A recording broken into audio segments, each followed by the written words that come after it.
What's the biz, everybody? It's your boy Baker Maker, aka Dansley, and I'm here to give you some true shit. So, every good hero needs a good villain, and these 15 anime villains are great at being bad. These are villains from Japanese animation, whom I consider to be the best of the best, the most memorable and well written. Now, I've been wanting to make this for a very long time. Technically, I already did this list years ago, but since Halloween's around the corner, and like I said, it's been a long time since I made this list. I thought it'd be a good time to actually go back and look at the list, maybe redo it, and see how much has my opinion changed or stayed the same. This is my first time actually making it, into a set of videos. Now, I know each of you undoubtedly have your own list, and I don't expect most of you to agree with me on my choices 100%. This is my list, so it's cool for any of you to disagree, but please try to keep it civil by being respectful and not leaving any rude or unnecessary comments. I must warn you that there will be major spoilers involving each of these antagonists from their respective stories. So here's a homage to the villains who often overshadowed the heroes tasked with stopping their evil plans. With that said, let's get this shit started with number 15. No villain in Bleach is as evil or as twisted as Aizen himself. No matter how hard you watch tries, he'll never be better than Aizen. Former captain of Squad 5 and the cause of so much chaos in the Bleach series. When we first meet him, he seems so nice and kind, and the type of character who was gentle and caring. Then he died and everybody, including us, gasped in fright and confusion. Then he came back and we all just sat there wondering what just happened as he took off his Clark Kent glasses and became evil Superman. Aizen was never truly given a reason for being so evil, but that's okay because we're more interested in his present form rather than his past. Now, granted, I'm pretty sure the 1,000-year blood war arc has probably revealed more about his past that we didn't know prior, but I'm talking about like prior to all that, up until his defeat at the hands of Ichigo, of course. From constantly tricking every character in the series, including the overpowered asshole leader Yamato and the geniuses in the science-obsessed Squad 12, to using unstoppable hypnosis powers to wipe out anyone who even looks at him funny. Despite being extremely low on this list, Aizen is a monster and still easily one of my favorite villains of all anime.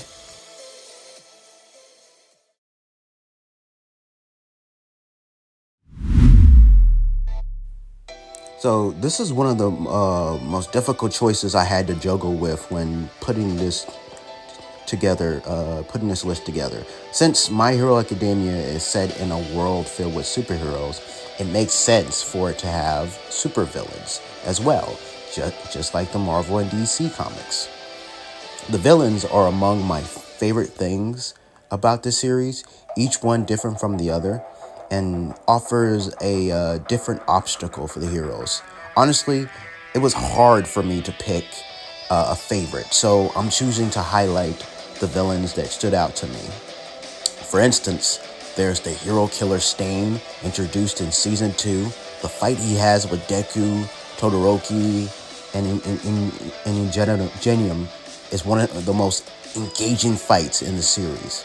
It's also because of his twisted sense of morality and strong conviction that has led to Stain becoming one of my all-time favorite anime villains. In a matter of a couple episodes, he managed to make quite an impact on both the superheroes and villains of the franchise. All for One, All Might's archenemy, had, in my opinion, the strongest introduction in the story out of all of the My Hero Academia villains, and had a presence unmatched by very few. He's the one who weakened All Might, the series' most famous hero in the first place, and it was in his final fight against All Might that finally put the superhero into retirement. For many fans of the series, All Might versus All for One was the story's peak of hype, and it definitely deserved it. Not to mention what that fight led to for the remainder of the series. Since both the retirement of All Might and the arrest of All for One, it led to a vacuum for both the heroes and villains. The world became chaotic, trying to figure out who would take the place as the new number one hero, and the villains fighting with one another to see who would become the new big bad. So it seems, despite being locked up in prison, All for One's actions are still affecting the story. And Tormio Shigaraki is a perfect example of that. Starting off as an inexperienced, immature, short-tempered criminal, as the series progressed, so did he. Little by little, he starts to learn by his mistake, and by the time season 6 rolls around, he basically becomes the new big bad of the series, and it is glorious. I want to say there's more I want to say about this character, but I'm going to save it for a separate video in the future. And lastly, you got Overhaul, who was a very interesting antagonist in season 4, which I feel is an underrated season, by the way, but I'll leave that rant for another time. Anyways, he was among the first to try to take over after the fall of All for One, and had a very devastating quirk or superpower which led to what I believe was the first on-screen death scene we saw in the series, when he killed one of the members of the League of Villains, which led to a conflict among the two villainous factions.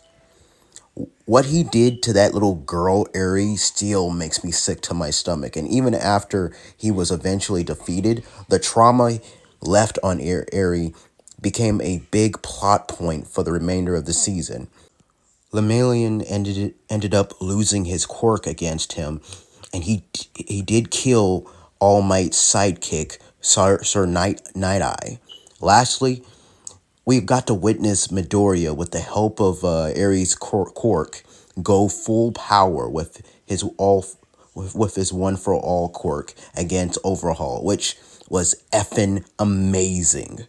By the way, this fight won the award for best fight scene in the Crunchyroll Anime Award back in 2021.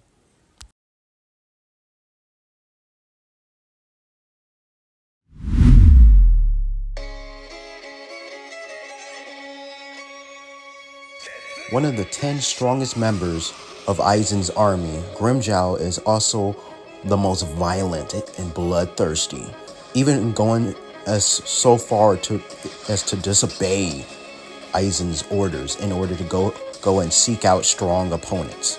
He's also one of the most popular Espada. For most of the Arrancar arc, he serves as Ichigo's main opponent, fighting him a total of 3 times and utterly beating the crap out of Ichigo for the first 2. Despite his violent and at times sadistic attitude, Grimmjow does have a strong sense of honor. When he asked kidnapped Orihime to heal his arm, he makes sure to repay the debt by saving her from Loli and Manoli, and he's refused to fight an already injured Ichigo until Orihime had healed him. The main aspect of Grimmjow's popularity is that he's something of an evil counterpart to Ichigo. Both are stubborn, reckless. But whilst Ichigo fights to protect his allies, Grimmjow will attack or even kill his own allies if they get on his bad side. He's ruthless, dangerous, and more than a little crazy. But that's why we like him.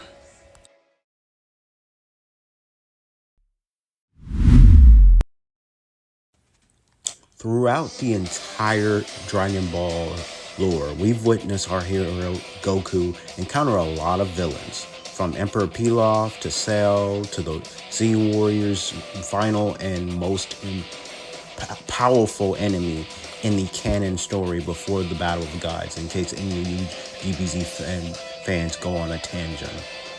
Majin freaking Buu. None of the previous bad guys had more transformations or a real sweet tooth than this pink monster. I liked Super Buu. I liked the whole evil dominating the good concept. I liked the inner conflict he had about killing Mr. Satan. That one scene where he's about to murder him but stops in the last minute gives me chills. I also love his signature neck snap. My favorite version would probably be Kid Buu. I love how zany and destructive he was. Much like the Fat Buu, he was childish, yet had the lustful desire for destruction and mayhem like Super Buu. I mean, he blew up planet Earth for God's sake. I guess villain-wise, Buu isn't a very well-scripted villain to this day. People are still argue over which Buu is stronger. And I really don't want to get into that at all, because his story and what his absorbing powers actually do is muddled. But whatevs. Nonetheless, he still served his purpose as a memorable character. Even though he didn't exactly reach the same iconic status as the other main antagonists in DBZ, his fights with the Z Warriors were enjoyable, and the saga as a whole ended the long-running series on a decent note.